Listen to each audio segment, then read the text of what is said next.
I'm Anjale. And I'm Ruth. And this is the second episode of the Bad Taste Show. Finally! Yeah, finally we're on our second episode. We took a bit of a hiatus, but we're back. Busy, yeah, but back with an Oscar special in particular.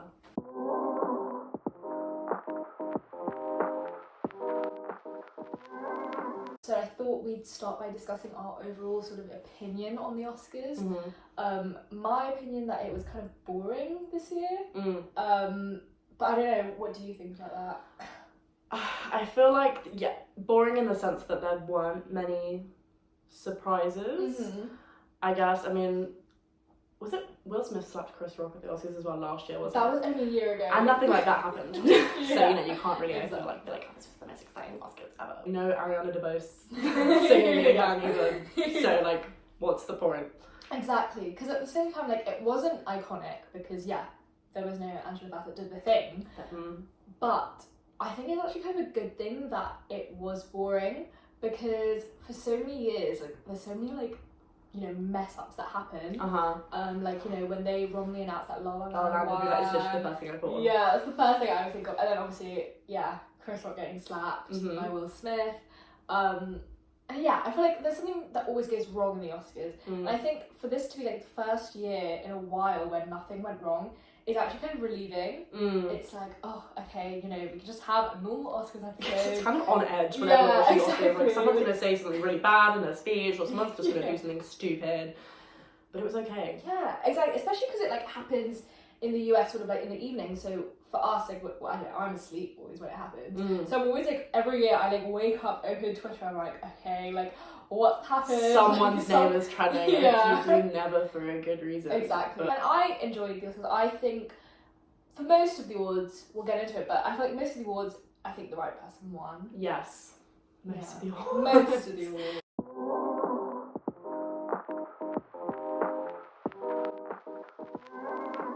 I think with Michelle Yeoh's win, I was so happy about that. I feel like everyone kind of knew she was going to win. I think that's the thing. I think all pundits in general were just kind of Michelle Yeoh will win, and she should have won. That was, I think, the most clear cut. There wasn't really another choice. Exactly. For Best Actress, it was going to be Michelle either way. Yeah. Same. I think with Best Picture in the sense that. I feel like everyone knew it was going to be Everything Everyone Wants, and I'm so happy it won because that was one of my, after I watched it for the first time, it's already one of my favourite movies of all time. It's in my top 4 Letterboxd. I love it so much. I don't know. Oh, it's so good. It's such a good film. Yeah. I don't know about you, but I was bawling in the cinema when I finished watching it. At the end, I just started crying. I couldn't stop, at all. And it was so embarrassing because no one in the cinema was crying. It was just me. Even though it was, more about East Asians, I felt so represented. And I was just crying at the fact that I felt like I was finally seeing something that really captured my own experience. And it was so emotional, and I'm so glad that it swept up at the Oscars. I think that's huge so cool. From A24 in general. A24 dominated the Oscars this year. And it's now the most it's won the most Oscars, I think, for one movie. Really? Or it's tied for the most film at the Oscars, which is so impressive that an A24 movie can do that. I think also the fact that all the movies that won the most were A24 movies and also Netflix movies. I don't remember what year it was, but I think it was a few years ago when a Netflix movie was first nominated or in talks even just for Best Picture. And I don't remember the film or the year, but it was only really recently, and that was kind of the whole talk of the Oscars being Netflix can't win Best Picture, it's Netflix. And it's well, why? Yeah. And to see those kind of things shift to the point where Netflix popping up in the Oscars and A24 doing these big sweeps isn't seen as kind of out of the water in a way is really interesting. Also, it was that how Martin Scorsese had that whole thing against Marvel movies. Basically Marvel isn't cinema. I'm not saying whether I agree or disagree because I think he has some valid points, but I do think that a movie is a movie. If it's a good movie, it should be able to be nominated for the Oscars. So I don't agree with that sort of elitism. But I think it's so funny that we were having such intense, or the movie industry was having such intense debates about this only 4 years ago, and now movies like Black Panther and all these A24 movies and Netflix movies all quite on the Western Front are easily able to sort of win all these awards. I think that's really cool.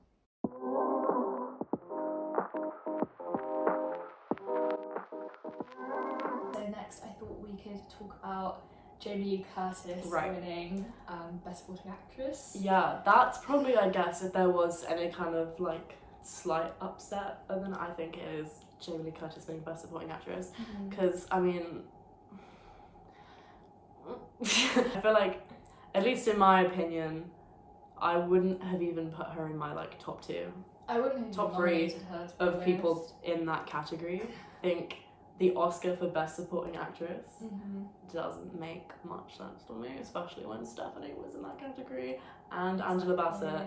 I think her character in the movie didn't really allow for that much like sort of range or like to show as much acting ability as like Stephanie Sue's character in the same movie did. I think it's not that she's not a great actress, but I think there were better sort of acting fits for the role. Yeah, or like performances in the other movies or even in the same movie. Like if you were to take out Jamie's performance as opposed to taking out like Stephanie from that film, the weight of what would be sort of like felt as a result is completely different, like on entirely other levels.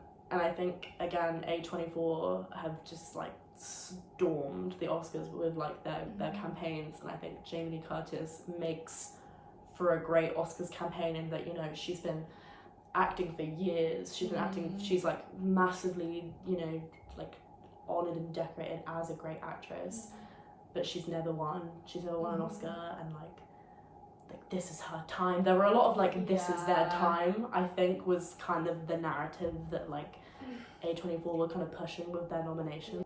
But I don't really like that that's how it works, because that doesn't make any sense. Like it doesn't make sense for, you know, if she was the best supporting actress out of all of them, and it's the same with Angela. I would have been happy with either of them. Like if she was the one who was like the best in that category, I don't understand why she doesn't get the award. Exactly.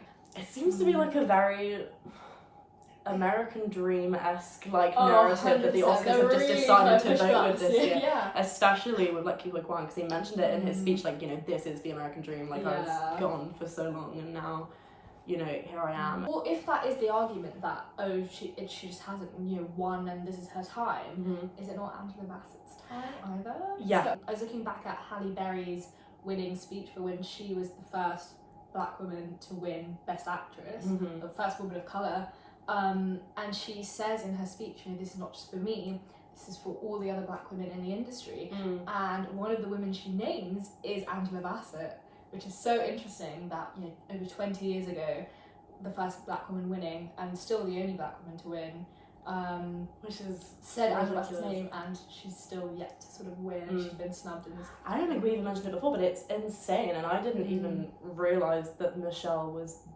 the first Asian woman to win Best Actress. Yeah. Which is ridiculous. Like, you can sit back and you can think of so many like brilliant like women of colour who are actresses, and then having those two, like Michelle's the only Asian woman and Halle is the only black woman, and you like sit back with that and you're like, think of any of like actresses or women of colour and they've never won an award like that before in those categories, which is crazy. It is. It's like ridiculous. I feel bad, but I find it really funny that Austin Butler didn't win. I think it's hilarious.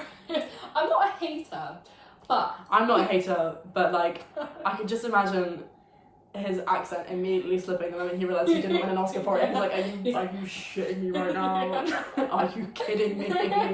After everything. And I bet Vanessa Hudgens is laughing so hard. I bet she's living for it. This made her day. This made her year. Because like, didn't she comment under someone's Instagram post, because someone was like joking about how Austin Butler's like accent is like fake or whatever, or like a joke, and then Vanessa Hudgens commented like on saying like, oh yeah, haha, lol, or something like that. Funny. Yeah, I just don't believe that he just naturally has that accent. No, I know. Like, I still, because if you think about it, like there's so many actors who are like method actors and who will like do really intense method acting, like. For example, like Heath Ledger wasn't talking like the Joker after he finished filming. Yeah. Like, you know, it's not like, oh, these actors like just immerse themselves so much that it changes their voice. I've never seen that. So how is he the only one? And I feel like, I mean, whether it's true or not, like it's helped his whole kind of like, I guess, award campaign, because that's what people say when they talk about Austin Butler. Like, he was so into it, he was so intense, he has the accent now. I just wonder, like, without that element of it, would he have had a stronger kind of campaign for like award season in the first place? Because I always thought, his acting was actually good, but it was that his doing the whole accent thing in real life was kind of taking away from the conversation. But maybe it was that it was enhancing the conversation. I have like conspiracy theories. Yeah.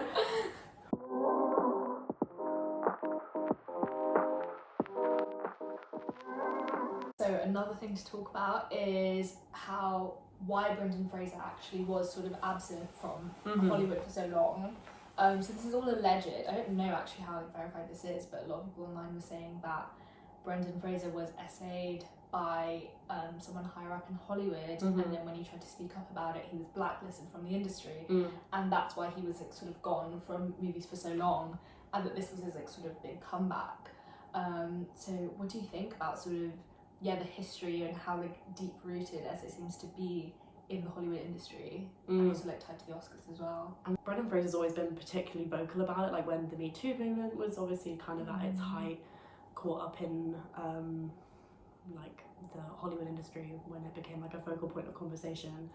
Like Brendan Fraser was very vocal about that. I think it's great for one thing that he's back, and that he's able to kind of claim this award now and know that like no matter what has happened to him, that he at least, you know, has this. It's so entrenched, I feel like, in not only the industry but in these kinds of like awards. Part of me that feels like I don't want Brendan Fraser winning Best Actor to be Hollywood's way of saying like, see we've changed, things have moved on, like, you know. I feel like, I know that Hollywood sort of wants to change, and I feel like a lot of, especially women in the industry, definitely want the whole SAA abuse power culture to end, but I feel like, how is it really going to end? You know, I feel like it's been going on for so long, it's so, like you said, entrenched in the industry, it's almost impossible to change. Like, it was a few years ago, I think, when Casey Affleck was accused of SA, and in that same year he won Best Actor at the Oscars. So it's like, is Hollywood really willing to change? Like, how much are they willing to change? Structurally, what about Hollywood has actually changed to, like, you know, stop facilitating and accommodating these incidents of abuse? And I think at the end of the day it is just all about like power structures and hierarchies, that though, you know, there's essences of culture that are changing to allow for people to speak up, and you have these movements like Me Too that have been effective to an extent with that sort of thing.